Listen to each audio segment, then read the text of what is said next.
প্রিয় কলিজার বন্ধু, নবীর ওয়ারিস ক্যাম ইসলামিক চ্যানেল।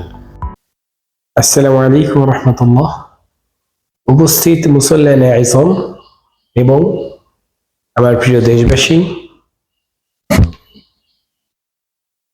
আজকের এই ভিডিওটি শুধু দায়িত্বশীল ব্যক্তিদের জন্য, যারা বর্তমান কর্মরত অবস্থায় আছে, মানে দায়িত্বশীল ব্যক্তি, দায়িত্ব অবস্থায় আছেন এমন ব্যক্তিদের জন্যই আজকের এই ভিডিওটি। আশা করছি মেহরবানি করে ফার্স্ট টু লাস্ট পর্যন্ত ধৈর্য ধারণ করে দেখবেন ইনশাআল্লাহ। আল্লাহ তাআলা প্রত্যেকটি কথা আমাকে যেন পরিপূর্ণভাবে আমল করার তৌফিক দান করেন এবং আমার জীবনে বাস্তবায়িত করার তৌফিক দান করেন। এবং এই মুহূর্তে যেই বন্ধু, প্রিয় কলিজার মানুষ দেখতেছেন, আল্লাহ তাআলা যেন আপনাকেও আমল করার তৌফিক দেয়, সেই দোয়াও রইল ইনশাআল্লাহ। ওমর রাদিয়াল্লাহু তাআলা আনহু একবার মজলিসে বসা লোকদেরকে বললেন, তোমরা প্রত্যেকেই যার যার মনের বাসনা ব্যক্ত করো। সবাই যার যার মতো মনের বাসনা ব্যক্ত করলো।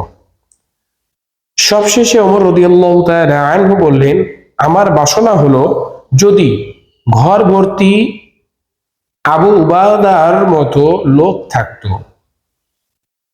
ওমর রাদিয়াল্লাহু তাআলা আনহুর চাওয়া হলো যদি ঘর ভর্তি আবু উবাদার মতো লোক থাকতো, এটা হলো তার চাওয়া।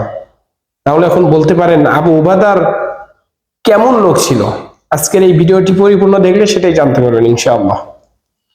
আবু উবাদা রাদিয়াল্লাহু তাআলা আনহু বলতেন, যখন আমি জানতে পারি কোনো ব্যক্তি, সে কালো হোক কিংবা সাদা, গোলাম হোক কিংবা আজাদ, তাকওয়া পরহেজগারিতে আমার চেয়ে উত্তম, তখনই আমি তাকে অনুসরণ করতে শুরু করি, অনুসরণ করতে চেষ্টা করি। আলহামদুলিল্লাহ।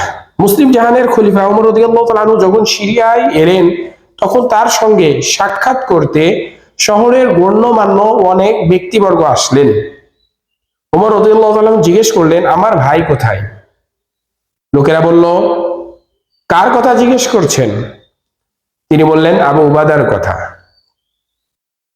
লোকেরা বলল, হয়তো এখনই উপস্থিত হবেন। আবু উবাদা রাদিয়াল্লাহু তাআলা আনহু উপস্থিত হলেন, জড়িয়ে ধরে কোলাকুলি করলেন।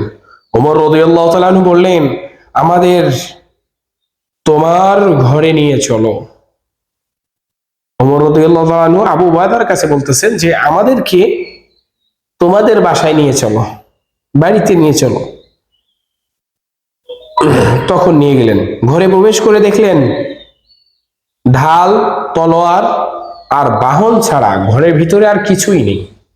তিনি একজন প্রশাসনের দায়িত্বরত অবস্থায় আছেন এবং তিনার ঘরে শুধু তলোয়ার আর বাহন ছাড়া আর কিছুই নেই। ওমর রাদিয়াল্লাহু তাআলা আনহু বললেন, তুমি এই এলাকার শাসক, অথচ তোমার ঘরে আসবাবপত্র নেই। আচ্ছা, তোমার কাছে কি খাবার হবে? আবু উবাদা রাদিয়াল্লাহু তাআলা আনহু বললেন, ছোট একটি পাত্র থেকে কয়েক টুকরো রুটি বের করলেন। সবকিছুতে তার এই কঠোর উচ্চতা দেখে ওমর রাদিয়াল্লাহু আনহু এর চোখ থেকে ঝরঝর করে অশ্রু ঝরল। তিনি বললেন, তোমার সমপর্যায়ের ব্যক্তিদের জন্য যে ভাতা নির্ধারণ করা হয়েছে, তুমি কি গ্রহণ করো না? আবু উবাদা রাদিয়াল্লাহু তাআলা আনহু বললেন, যা দেখেছেন তাই তো আমার দুপুর পর্যন্ত যথেষ্ট হয়ে যাবে। মাশাআল্লাহ।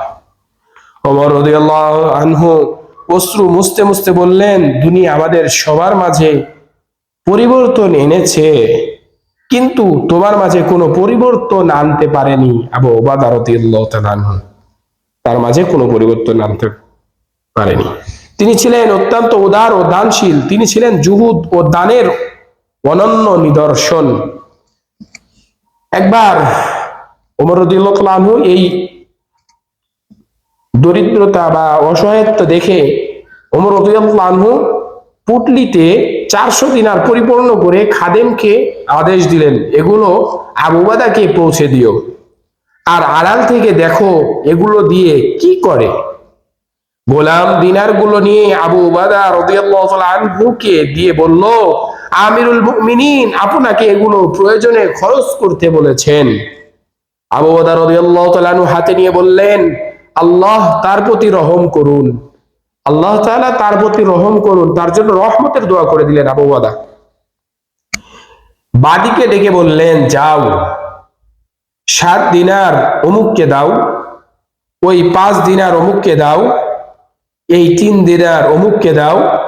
এমন করতে করতে সব শেষ হয়ে গেল। খাদেম ফিরে এসে ওমর রাদিয়াল্লাহু তাআলা আনহুকে এই ঘটনা শোনালো। ঘটনা শুনে আনন্দ চিত্তে বললেন, সকল প্রশংসা আল্লাহর, যিনি মুসলমানদের মাঝে এই ধরনের ব্যক্তি রেখেছেন। প্রিয় বন্ধু, দেখেন একজন প্রশাসনের মধ্যে সর্বস্তরের একজন মানুষ, সর্বশ্রেষ্ঠ পদের একজন মানুষ, তিনার ঘরে মাত্র বাহন, তলোয়ার আর মাত্র দুপুরে খাওয়ার জন্য শুকনো কয়েক টুকরা রুটি, এই ছাড়া আর কিছুই নেই। আফসোস আফসোস আফসোসের সাথে বলতে হয়, বর্তমান দায়িত্বরত অবস্থায় ছোট থেকে উপর পর্যন্ত প্রত্যেকটি মানুষের বাড়ি যদি খোঁজ খবর নেওয়া হয় তাহলে কত কিছু পাওয়া যাবে। আর তখনকার জামানায় একজন দায়িত্বশীলের বাড়িতে খোঁজ খবর নিলে এমন কিছুই পাওয়া যাইত না। আল্লাহ তাআলা আমাদের সবাইকে এই কথাগুলো পরিপূর্ণভাবে আমল করার তৌফিক দান করেন। আসসালামু আলাইকুম ওয়া রাহমাতুল্লাহ।